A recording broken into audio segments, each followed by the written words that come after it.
Hello, and welcome to Harry Potter and the Methods of Rationality, the podcast. Written by Eliezer Yudkowsky, read by Eneasz Brodsky, based on the works of J.K. Rowling. Chapter 49, Prior Information.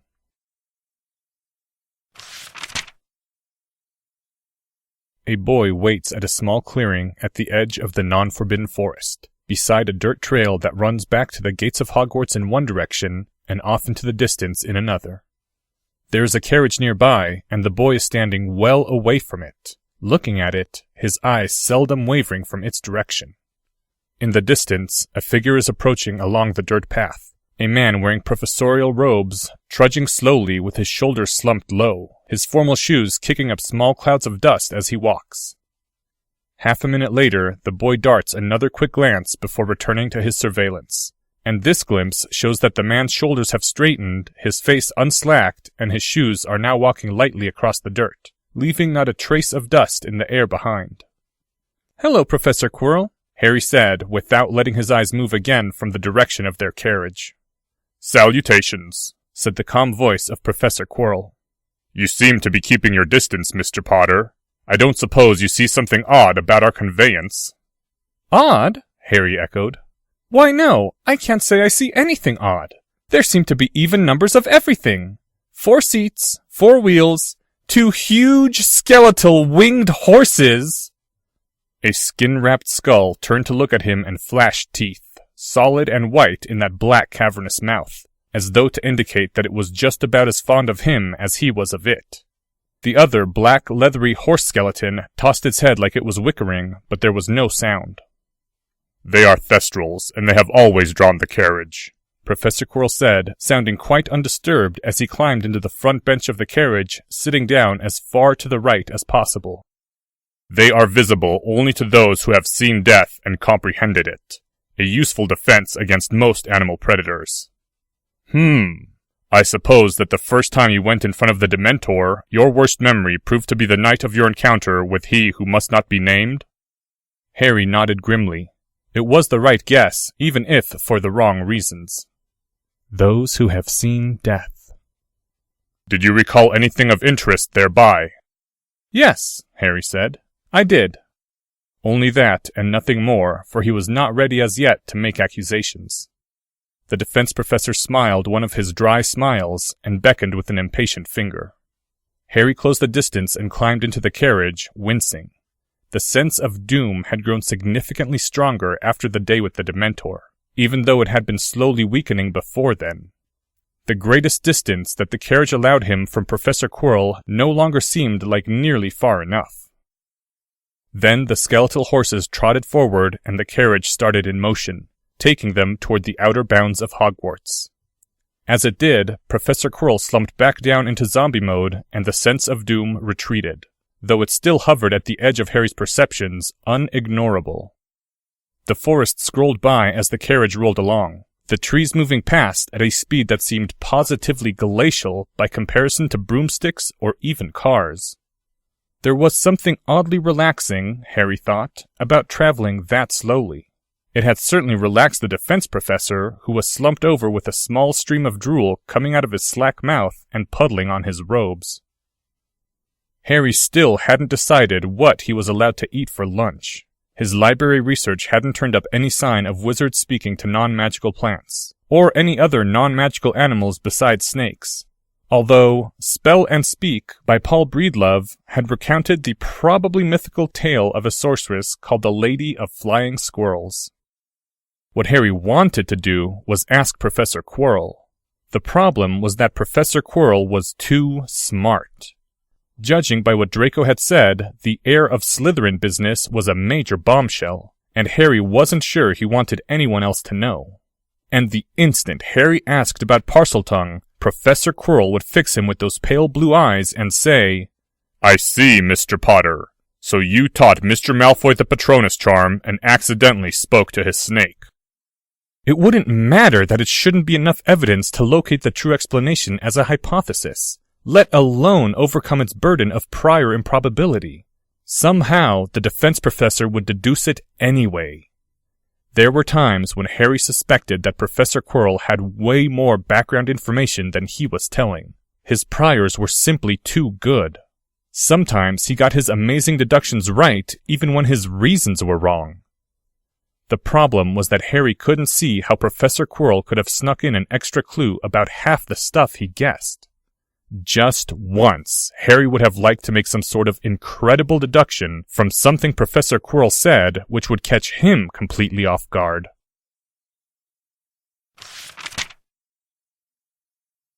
I shall have a bowl of green lentil soup with soy sauce, Professor Quirrell said to the waitress. And for Mr. Potter, a plate of Tennerman's family chili.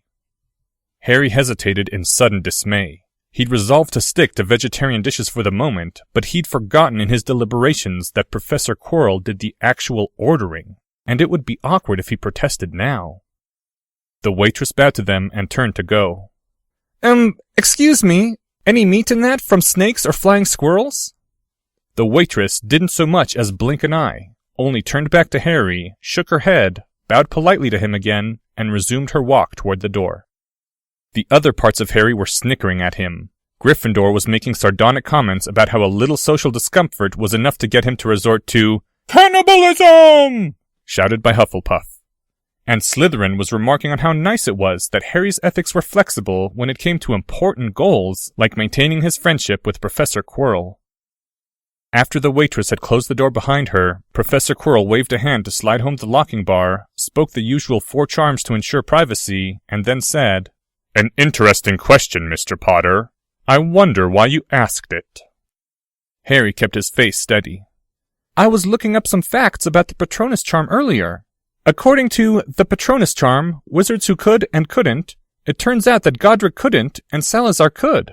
I was surprised, so I looked up the reference in 4 Lives of Power, and then I discovered that Salazar Slytherin could supposedly talk to snakes. Temporal sequence wasn't the same as causation. It wasn't Harry's fault if Professor Quirrell missed that. Further research turned up an old story about a mother goddess type who could talk to flying squirrels. I was a bit worried about the prospect of eating something that could talk. And Harry took a casual sip of his water. Just as Professor Quirrell said, Mr. Potter, would I be correct in guessing that you are also a Parselmouth?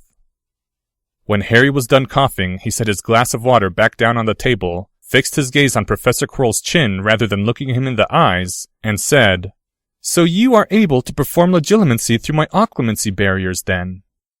Professor Quirrell was grinning widely. I shall take that as a compliment, Mr. Potter, but no.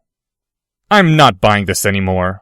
There's no way you came to that conclusion based on that evidence. Of course not, Professor Quirrell said equably. I had planned to ask you that question today in any case, and simply chose an opportune moment. I have suspected since December, in fact. December? I found out yesterday! Ah, so you did not realize the Sorting Hat's message to you was in Parseltongue? The defense professor had timed it exactly right the second time, too, just as Harry was taking a gulp of water to clear out his throat from the first coughing fit. Harry hadn't realized that, not until just now. Of course, it was obvious the instant Professor Quirrell said it. Right, Professor McGonagall had even told him not to talk to snakes where anyone could see him. But he'd thought she'd meant not to be seen talking to any statues or architectural features in Hogwarts that looked like snakes. Double illusion of transparency. He'd thought he'd understood her, and she'd thought he'd understood her. But how the hell? So, Harry said, you performed legilimency on me during my first defense class to find out what happened with the Sorting Hat. Then I would not have found out in December. Professor Quirrell leaned back, smiling. This is not a puzzle you can solve on your own, Mr. Potter, so I will reveal the answer. Over the winter holiday, I was alerted to the fact that the headmaster had filed a request for a closed judicial panel to review the case of one Rubeus Hagrid, whom you know as the keeper of keys and grounds at Hogwarts, and who was accused of the murder of Abigail Myrtle in 1943. Oh, of course, said Harry. That makes it downright obvious that I'm a Parselmouth. Professor, what the sweet slithering snakes? The other suspect for that murder was Slytherin's monster, the legendary inhabitant of Slytherin's Chamber of Secrets. Which is why certain sources alerted me to the fact, and why it caught my attention sufficiently that I spent a good deal of bribe money to learn the details of the case. Now in point of fact, Mr. Potter, Mr. Hagrid is innocent. Ridiculously, obviously innocent. He is the most blatantly innocent bystander to be convicted by the magical British legal system since Grindelwald's confunding of Neville Chamberlain was pinned on Amanda Knox. Headmaster Dippet prompted a student puppet to accuse Mr. Hagrid because Dippet needed a scapegoat to take the blame for the death of Miss Myrtle, and our marvelous justice system agreed that this was plausible enough to warrant Mr. Hagrid's expulsion and the snapping of his wand. Our current headmaster needs merely provide some new item of evidence significant enough to reconvene the case, and with Dumbledore applying pressure instead of Dippet, the result is a foregone conclusion. Lucius Malfoy has no particular reason to fear Mr. Hagrid's vindication. Thus, Lucius Malfoy will only resist to the extent that he can do so costlessly in order to impose costs on Dumbledore. And Dumbledore is clearly willing to prosecute the case regardless. Professor Quirrell took a sip of his water. But I digress. The new evidence that the headmaster promises to provide is to exhibit a previously undetected spell on the Sorting Hat, which, the headmaster asserts, he has personally determined to respond only to Slytherins who are also Parselmouths. The headmaster further argues that this favors the interpretation that the Chamber of Secrets was indeed opened in 1943, approximately the right time frame for he who must not be named, a known Parselmouth, to have attended Hogwarts. It is a rather questionable logic, but a judicial panel may rule that it swings the case far enough to bring Mr. Hagrid's guilt into doubt, if they can manage to keep a straight face as they say it. And now we come to the key question. How did the headmaster discover this hidden spell on the Sorting Hat? Professor Quirrell was smiling thinly now. Well now, let us suppose that there was a Parselmouth in this year's crop of students, a potential heir of Slytherin. You must admit, Mr. Potter, that you stand out as a possibility whenever extraordinary people are considered. And if I then further ask myself which new Slytherin would be most likely to have his mental privacy invaded by the headmaster, specifically hunting the memories of his sorting, why, you stand out even more. The smile vanished. So you see, Mr. Potter, it was not I who invaded your mind, though I will not ask you to apologize. It is not your fault that you believe Dumbledore's protestations of respecting your mental privacy. My sincere apologies, Harry said, keeping his face expressionless. The rigid control was a confession in its own right, as was the sweat beading his forehead, but he didn't think the defense professor would take any evidence from that. Professor Quirrell would just think Harry was nervous at having been discovered as the heir of Slytherin, rather than being nervous that Professor Quirrell might realize that Harry had deliberately betrayed Slytherin's secret, which itself was no longer seeming like such a smart move. So, Mr. Potter, any progress on finding the Chamber of Secrets? No, thought Harry. But to maintain plausible deniability, you needed a general policy of sometimes evading questions even when you had nothing to hide. With respect, Professor Quirrell, if I had made such progress, it is not quite obvious to me that I should tell you about it. Professor Quirrell sipped from his own water glass again. Well then, Mr. Potter, I shall freely tell you what I know or suspect. First, I believe the Chamber of Secrets is real, as is Slytherin's monster. Miss Myrtle's death was not discovered until hours after her demise, even though the wards should have alerted the headmaster instantly. Therefore, her murder was performed either by Headmaster Dippet, which is unlikely, or by some entity which Salazar Slytherin keyed into his wards at a higher level than the headmaster himself. Second, I suspect that contrary to popular legend, the purpose of Slytherin's monster was not to rid Hogwarts of Muggleborns.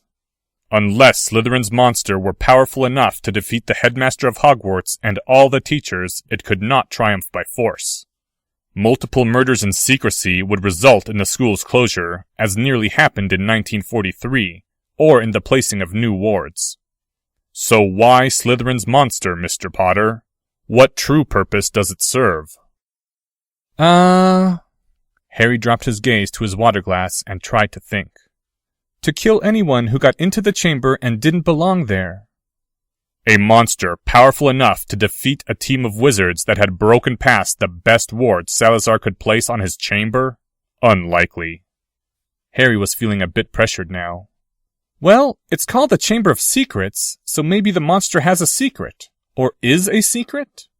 For that matter, just what sort of secrets were in the Chamber of Secrets in the first place? Harry hadn't done a lot of research on the subject, in part because he'd gotten the impression that nobody knew anything. Professor Quirrell was smiling.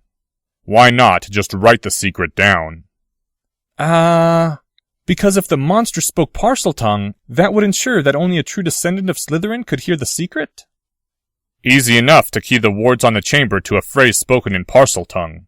Why go to the trouble of creating Slytherin's monster? It cannot have been easy to create a creature with a lifespan of centuries. Come, Mr. Potter, it should be obvious. What are the secrets that can be told from one living mind to another, but never written down? Harry saw it then, with a burst of adrenaline that started his heart racing, his breath coming faster. Oh! Salazar Slytherin had been very cunning indeed. Cunning enough to come up with a way to bypass the interdict of Merlin. Powerful wizardries couldn't be transmitted through books or ghosts. But if you could create a long-lived enough sentient creature with a good enough memory... It seems very probable to me that he who must not be named began his climb to power with secrets obtained from Slytherin's monster.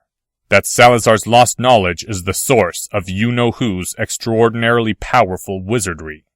Hence my interest in the Chamber of Secrets and the case of Mr. Hagrid. I see, Harry said.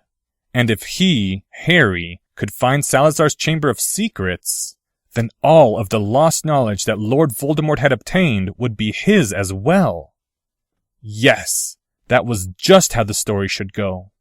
Add in Harry's superior intelligence and some original magical research and some Muggle rocket launchers, and the resulting fight would be completely one-sided, which was exactly how Harry wanted it. Harry was grinning now, a very evil grin. New priority. Find everything in Hogwarts that looks remotely like a snake and try speaking to it. Starting with everything you've already tried, only this time be sure to use Parseltongue instead of English. Get Draco to let you into the Slytherin dorms.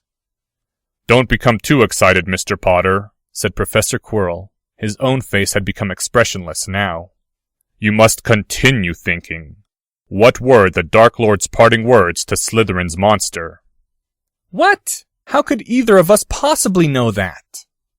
Visualize the scene, Mr. Potter. Let your imagination fill in the details. Slytherin's monster, probably some great serpent so that only a Parselmouth may speak to it, has finished imparting all the knowledge it possesses to he who must not be named. It conveys to him Salazar's final benediction, and warns him that the Chamber of Secrets must now remain closed until the next descendant of Salazar should prove cunning enough to open it. And he who will become the Dark Lord nods, and says to it, Avada Kedavra, said Harry, suddenly feeling sick to his stomach. Rule 12, Professor Quirrell said quietly. Never leave the source of your power lying around where someone else can find it. Harry's gaze dropped to the tablecloth, which had decorated itself in a mournful pattern of black flowers and shadows. Somehow that seemed too sad to be imagined. Slytherin's great snake had only wanted to help Lord Voldemort, and Lord Voldemort had just... There was something unbearably sorrowful about it. What sort of person would do that to a being who'd offered them nothing but friendship? Do you think the Dark Lord would have? Yes, Professor Quirrell said flatly. He who must not be named left quite a trail of bodies behind him, Mr. Potter. I doubt he would have omitted that one. If there were any artifacts left there that could be moved, the Dark Lord would have taken those with him as well. There might still be something worth seeing in the Chamber of Secrets, and to find it would prove yourself the true heir of Slytherin. But do not raise your hopes too high. I suspect that all you will find is the remains of Slytherin's monster resting quietly in its grave. They sat in silence for a while. I could be wrong, said Professor Quirrell. In the end, it is only a guess. But I did wish to warn you, Mr. Potter, so that you would not be too sorely disappointed. Harry nodded shortly. One might even regret your infant self's victory, said Professor Quirrell. His smile twisted. If only you know who had lived, you might have persuaded him to teach you some of the knowledge that would have been your heritage, from one heir of Slytherin to another. The smile twisted further, as though to mock the obvious impossibility, even given the premise. Note to self, thought Harry with a slight chill and an edge of anger. Make sure to extract my heritage out of the Dark Lord's mind one way or another. There was another silence. Professor Quirrell was looking at Harry as though waiting to ask him something. Well, said Harry, so long as we're on the topic, can I ask how you think the whole Parselmouth business actually... There came a knock at the door then. Professor Quirrell raised a cautionary finger, then opened the door with a wave. The waitress entered, balancing a huge platter with their meals as though the whole assembly weighed nothing, which was in fact probably the case. She gave Professor Quirrell his bowl of green soup and a glass of his usual Chianti, and sat down before Harry a plate of small meat strips smothered in a heavy-looking sauce, plus a glass of his accustomed treacle soda. Then she bowed, managing to make it look like sincere respect rather than perfunctory acknowledgement, and departed. When she was gone, Professor Quirrell held up a finger for silence again and drew his wand. And then Professor Quirrell began performing a certain series of incantations that Harry recognized, making him take a sharp breath. It was the series and ordering that Mr. Bester had used, the full set of 27 spells that you would perform before discussing anything of truly great import. If the discussion of the Chamber of Secrets hadn't counted as important... When Professor Quirrell was done, he'd performed 30 spells, 3 of which Harry hadn't heard before. The defense professor said, "Now we shall not be interrupted for a time. Can you keep a secret, Mr. Potter?" Harry nodded. "A serious secret, Mr. Potter." His eyes were intent, his face grave. "One which could potentially send me to Azkaban.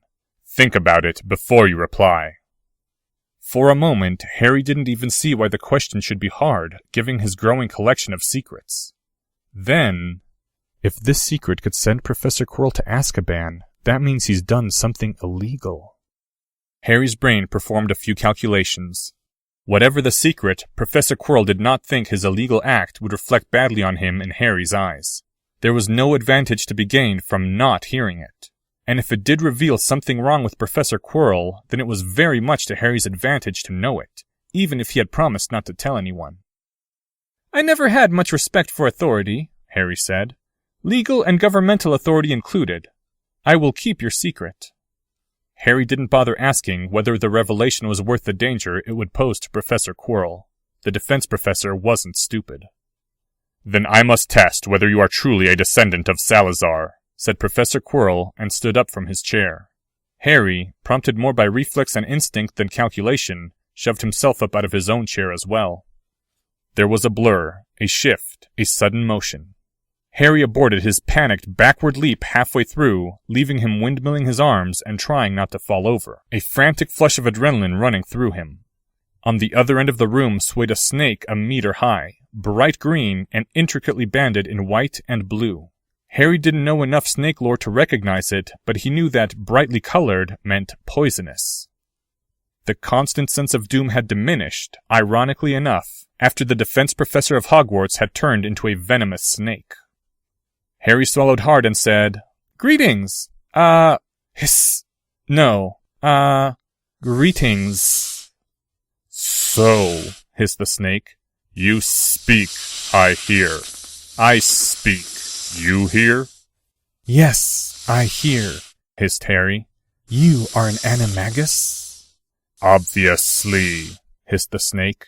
37 rules. Number 34. Become animagus. All sensible people do, if can. Thus, very rare. The snake's eyes were flat surfaces ensconced within dark pits, sharp black pupils in dark gray fields. "This is most secure way to speak, you see? No others understand us." "Even if they are snake animagi?" "Not unless heir of Slytherin wills." The snake gave a series of short hisses which Harry's brain translated as sardonic laughter. Slytherin not stupid. Snake animagus not same as Parselmouth. Would be huge flaw in scheme. Well, that definitely argued that Parseltongue was personal magic, not snakes being sentient beings with a learnable language. I am not registered, hissed the snake. The dark pits of its eyes stared at Harry. Animagus must be registered. Penalty is 2 years imprisonment. Will you keep my secret, boy? Yes, hissed Harry. Would never break promise. The snake seemed to hold still, as though in shock, and then began to sway again. We come here next in 7 days. Bring cloak to pass unseen.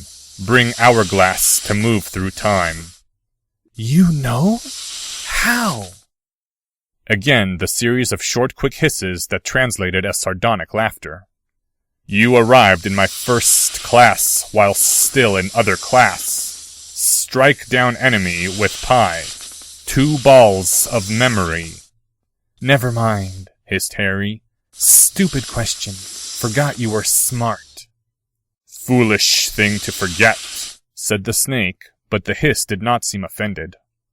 Hourglass is restricted. Cannot use until 9th hour. The snake twitched its head, a snakish nod.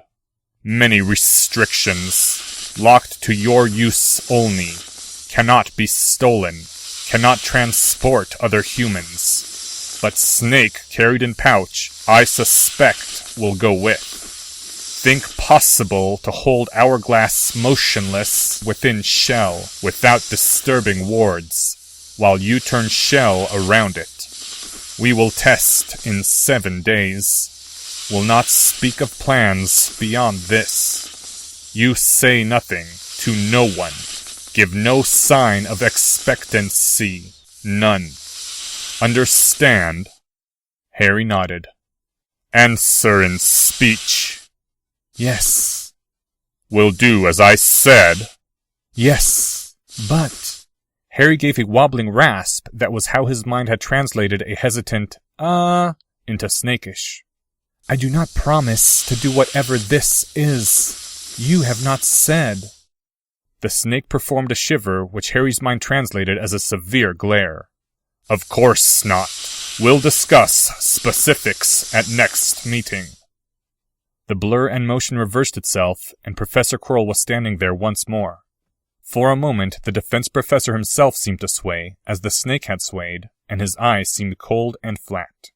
And then his shoulders straightened, and he was human once more. And the aura of doom had returned. Professor Quirrell's chair scooted back for him, and he sat down in it. No sense in letting this go to waste, Professor Quirrell said as he picked up his spoon. Though at the moment I would much prefer a live mouse. One can never quite disentangle the mind from the body it wears, you see. Harry slowly took a seat and began eating.